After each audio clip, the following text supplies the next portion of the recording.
রায়না থানার হিজলনা এলাকায় এক যুবক সন্দেহজনকভাবে ঘোরাঘুরি করায় রায়না থানার পুলিশ ওই যুবককে আটক করার পর তল্লাশি চালানোর সময় ওই যুবকের কাছ থেকে একটি পাইপ গান সহ 2 রাউন্ড গুলি উদ্ধার করা হয়।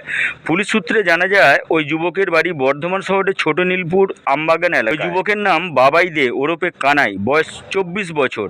পুলিশ সূত্রে জানা যায় গত মঙ্গলবার রাত্রে নাকা চেকিং করার সময় বাঁধগাছা মোড় এলাকা থেকে ওই যুবককে আটক করা হয়। বুধবার ওই যুবককে গ্রেপ্তার করে বর্ধমান আদালতে পাঠানো হয়। 2024 লোকসভা নির্বাচনের প্রাক্কালে এলাকার অবাধ ও শান্তিপূর্ণভাবে যাতে এলাকা থাকে সহ মানুষ নিজের ভোট নিজে দিতে পারে তার জন্য পূর্ব বর্ধমান জেলা পুলিশের নেতৃত্বে বিভিন্ন এলাকায় চলছে নাকা চেকিং ও রুট মার্চ।